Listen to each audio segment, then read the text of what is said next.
Hello सभी students को very good evening. आपका मैं मित्र अशोक नरवर, मेरे चैनल अशोक कुमार नरवर में आप सबका मोस्ट वेलकम। मैं इंग्लिश मीडियम 12th क्लास की जो ज्योग्राफी है उसका एक क्वेश्चन लेने जा रहा हूँ आप लोगों के लिए। इंग्लिश मीडियम के जो भी स्टूडेंट्स हैं उनके लिए बहुत इम्पोर्टेंट क्वेश्चन है, जो एग्ज़ाम ओरिएंटेड क्वेश्चन है। इसको मैं लेने जा रहा हूँ। क्वेश्चन नंबर है ये, right the geographical conditions and distribution area required for wheat production in India. मतलब भौगोलिक दशाएं लिखिए और वितरण बताइए, है ना, क्षेत्रीय वितरण बताइए। किसके लिए? गेहूं की खेती के लिए। भारत में गेहूं की खेती के लिए वितरण, क्षेत्रीय वितरण बताइए और भौगोलिक कंडीशंस या भौगोलिक दशाओं को लिखिए।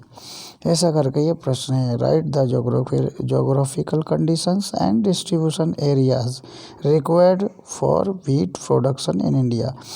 गेहूं की खेती के लिए आवश्यक भौगोलिक दशाएं और वितरण को भारत में बताइए।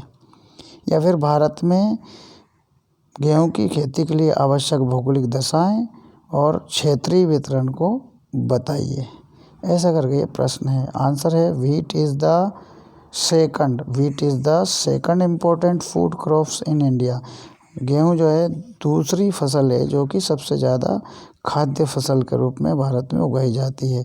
It is the staple food of the people of the northern and north west region of the country. ये बहुत आवश्यक भोजन है उत्तरी और उत्तरी पश्चिमी भागों के लोगों के लिए, जो कि देश के उत्तर और उत्तरी पश्चिमी भागों में लोग रहते हैं उनके लिए। It is a rabi crop in India. यह रबी की फसल है भारत में, व्हीट। अब रबी की फसल का मतलब है दिसंबर में बोई जाती है और मार्च अप्रैल में काटी जाती है। इसको रबी की क्रॉप्स कहते हैं, rabi crops. Wheat agriculture requires the following geographical conditions. Wheat agriculture requires the following geographical conditions. माने गेहूं की कृषि के लिए आवश्यक भौगोलिक दशाएं निम्नलिखित हैं। तो पहली दशा, पहली कंडीशन क्या है? टेम्परेचर। क्या है? टेम्परेचर। तो गेहूं को बोने के लिए, व्हीट का कल्टीवेशन करने के लिए कितना टेम्परेचर कब चाहिए वो बताया। Wheat is the mainly A production of temperate settlement. यह जो है गेहूं है, इसका उत्पादन कुछ हद तक तापमान पर निर्भर करता है। The temperature is 10 degree Celsius at the time of sowing wheat. गेहूं को बोते समय तापमान 10 डिग्री सेल्सियस चाहिए। And 15 degree Celsius at the time of growing. और 15 डिग्री सेल्सियस तापमान उसको वृद्धि के लिए चाहिए जब वो बढ़ रहा होता है गेहूँ। और 20 degree Celsius at the time of ripening. जब गेहूँ पक जाता है उस समय 20 डिग्री सेल्सियस टेम्परेचर चाहिए। The sky should also be clear. और आकाश भी स्वच्छ होना चाहिए। At the time of harvesting. जब इसकी कटाई हो रही हो, पक रहा हो, तब आकाश साफ स्वच्छ होना चाहिए। रेनफॉल, दूसरी ज्योग्राफिकल कंडीशन है रेनफॉल, वर्षा। कितनी वर्षा चाहिए इसको? तो normally rainfall for wheat should be 50 to 75 centimetre annual rainfall. वार्षिक वर्षा का जो औसत सामान्यतः इसको चाहिए वो चाहिए 50 से 75 सेंटीमीटर वर्षा इसको आवश्यक है, वार्षिक वर्षा। Most of the wheat is produced by irrigation. मुख्यतः गेहूँ सिंचाई के द्वारा, इरीगेशन मतलब सिंचाई के द्वारा भी उत्पादित किया जा सकता है। तीसरा बिंदु है या थर्ड पॉइंट है ज्योग्राफिकल कंडीशंस का व्हीट के लिए, तो वह है सॉइल, मिट्टी। Loam soil and clay soil, दोमट मिट्टी और चिकनी मिट्टी, है ना। तो loam soil and clay soil are good for wheat. ये लोम सॉइल जो है और क्ले सॉइल, ये दोनों बहुत अच्छी मिट्टी होती है गेहूं के लिए। Wheat is also produced in black soil. और गेहूं को काली मिट्टी में भी उगाया जा सकता है। फिर काली मिट्टी में भी उगाया जा सकता है। इसके बाद में फोर्थ पॉइंट है सरफेस यानी धरातल। तो कैसा धरातल, कैसा सरफेस चाहिए? फॉर वीट, गेहूं के लिए फ्लैट लैंड, समतल धरातल is needed so that it can be cultivated by agriculture, यानी कि कृषि की हकाई जुताई के लिए, इसके लिए कृषि की हकाई जुताई के लिए इसको कृषि की हकाई जुताई के लिए इसको समतल भूमि चाहिए ना। और समतल भूमि इसलिए चाहिए कि machines and irrigation can be used, ताकि समतल भूमि में मशीनों को और इरिगेशन की जो सिंचाई की मशीन उनको यूज़ किया जा सके।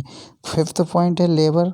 इसके लिए लेबर कितनी चाहिए? तो लेबर में व्हीट प्रोडक्शन के लिए wheat cultivation is done in those place where labour can be found cheaply and easily. तो व्हीट की कल्टीवेशन वहीं हो सकती जहाँ जिन स्थानों पर लेबर आसानी से, सस्ती और आसानी से मिल सके। Fertilizers, to increase fertilizers strength of land and to get more production per hectare wheat required chemical fertilizers, मतलब प्रति हेक्टेयर उत्पादन के लिए इसको फर्टिलाइजर्स की आवश्यकता होती है, क्योंकि मिट्टी में कम उत्पादक तत्व होते हैं, उर्वरता कम होती है, उसको पूरा करने के लिए केमिकल फर्टिलाइजर्स इसको चाहिए होते हैं। किसको? सोइल को। अब है production. Wheat is cultivated on about 14% of the total sown area of the country.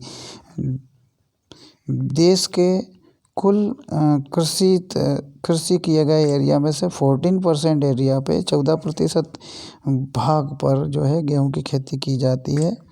The total production of wheat in the year 2015-16 was 935 lakh tons, यानी 2015-16 में गेहूं का उत्पादन 935 लाख टन, और टोटल एरिया जो था इसका वो था, तो total area was 302.77 lakh hectare, और इसका प्रोडक्शन एरिया था 302.77 lakh hectare. The productivity of wheat in India was, मतलब भारत की जो प्रति एकड़ productive was 3093 kg per hectare. तो जो भारत की गेहूं के उत्पादन की जो प्रति हेक्टेयर उत्पादन क्षमता है वह है 3093 किलो पर हेक्टेयर।